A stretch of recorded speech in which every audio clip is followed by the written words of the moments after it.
उन्हें ठीक बोल रहे हैं कि निर्मला सीतारमण जी रेस्पेक्टेड है, अच्छी ऑनरेबल फाइनेंस मिनिस्टर है, और उनके हस्बैंड तो और ऑनरेबल है और अच्छे, बहुत ही विद्वान है। यानी देश के फाइनेंस मिनिस्टर के हस्बैंड ने ये कहा है कि ये जो स्कैम हुआ है इलेक्ट्रल बॉन्ड का, ये हिंदुस्तान का सबसे बड़ा धोखा साजिश नहीं है, ये विश्व का सबसे बड़ा धोखा और साजिश है, ये भारतीय जनता पार्टी ने किया। सीतारमण जी के पति ने कहा, ये दुनिया कह रही है, और ये इशू पे इशू टालने के लिए कभी हेमंत सोरेन का जिक्र करेंगे, हमारे आदिवासी नेता का, तो कभी केजरीवाल के ऊपर प्रहार कर रहे हैं, कभी लोगों के ऊपर सीबीआई रेड्स कर रहे हैं या ईडी रेड्स कर रहे हैं, एक के एक लोगों को फंसाने की कोशिश कर रहे हैं। कहा जाता है कि हमारे तृणमूल कांग्रेस के लोगों को फंसाने की कोशिश की जा रही है चुनाव से पहले, इसलिए नहीं जानते कि कोर्ट में वो टिकेगा नहीं मामला, लेकिन जितने दिन चलता है चलने दो, क्योंकि अटेंशन वहां से ध्यान भटकता है, भटकने दो। अभी लोगों का ध्यान मत जाने दो इलेक्ट्रल बॉन्ड पे। इलेक्ट्रल बॉन्ड चिंगारी नहीं है, शोले की तरफ फैल रही है, एक शोला बन चुकी है। इससे बड़ा गलत धंधा, इससे गजब का चंदा जो धंधा में बदल गया, इससे बड़ी डकैती, इससे बड़ी चोरी, इससे बड़ा धोखा साजिश भारत के विश्व के इतिहास में नहीं हुआ होगा। जरा आप इन लोगों से पूछिएगा बात क्या है, इलेक्ट्रल बॉन्ड क्या है, वो आया इलेक्शन के वक्त में। इसलिए मैं आज की इस सभा में ज्यादा नहीं बोलता हूं, मैं तो आपके बीच में हूं, मैं तो भेजा गया हूं फिर से। अब तो मेरी जीत हार जो है आपकी है। अभी हमारी जो इज्जत है या हमारी जो इज्जत अफजाई होगी वो दरअसल ममता जी के और ममता जी के बुलंद इरादों की होगी, उनके नियत की होगी, उनके लीडरशिप की होगी, उनके तमाम आप लोगों की होगी। तो मैं तो आया हूं यहां पे एक अपील करने आया हूं, जैसे मौलाना बाबू कह रहे थे, यूथ वर्कर्स से ज्यादा बूथ वर्कर्स, प्रिजाइडिंग ऑफिसर पर नजर रखो और प्रिजाइडिंग ऑफिसर का साथ दो।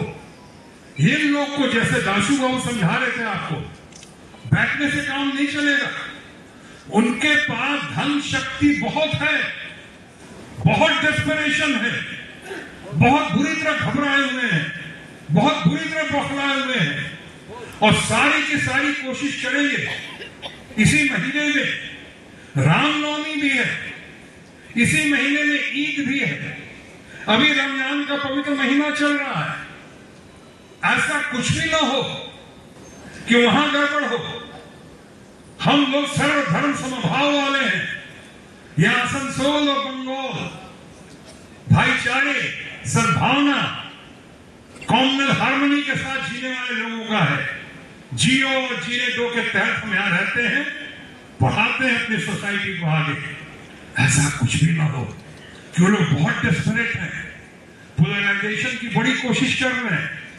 हम भाई भाई को लड़ाने की बहुत कोशिश करेंगे।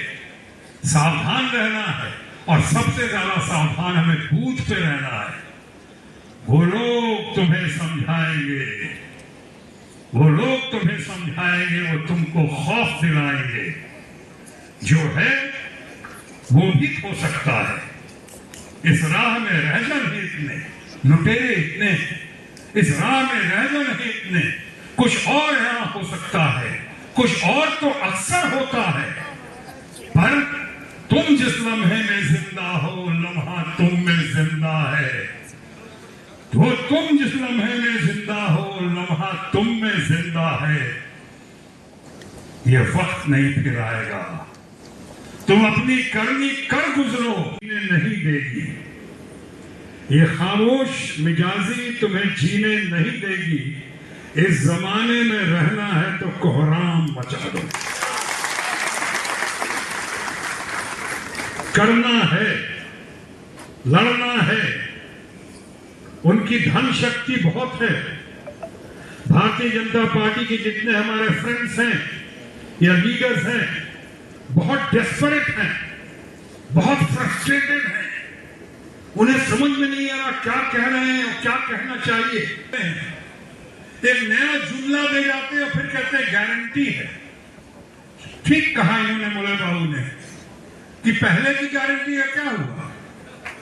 पहले की गारंटी जो कहा था 15 लाख रुपया देंगे, 2 करोड़ नौकरी देंगे, बहुत हुई महंगाई की मार, अब की बार मोदी सरकार, बहुत हुई डीजल पेट्रोल की मार, अब की बार मोदी सरकार, रुपया इतना गिर गया है, डॉलर इतना ऊपर चला गया है, उसको ठीक करेगा कौन करेगा, मोदी सरकार।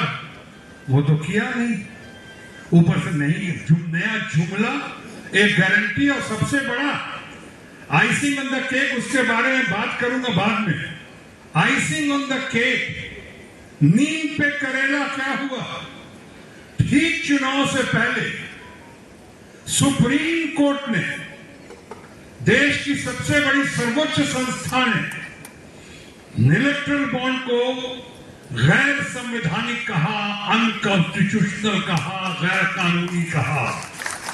चंदा लो, धंधा लो, यानी जैसा चंदा लिया वैसे धंधा दिया। कुछ कंपनी को तो 100 रुपया, कुछ कंपनी का तो 100 रुपया अगर प्रॉफिट नहीं हुआ है सालाना, उसने 1000 रुपया से करोड़ से ज्यादा दे दिया उसने चंदा। कहां से लाया?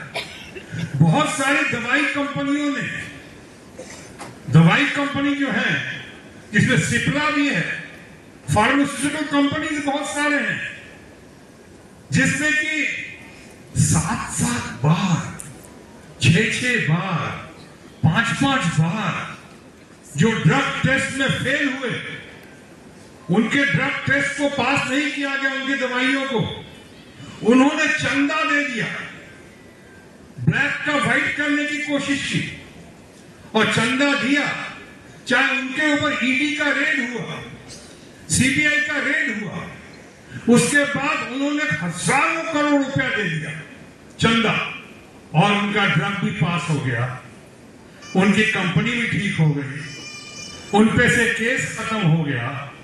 यानी जैसा कि ममता जी हमेशा कहती हैं कि बीजेपी के वॉशिंग मशीन में आते के साथ ही सारा चंदा का धंधा सही हो गया। ये चोल बहना।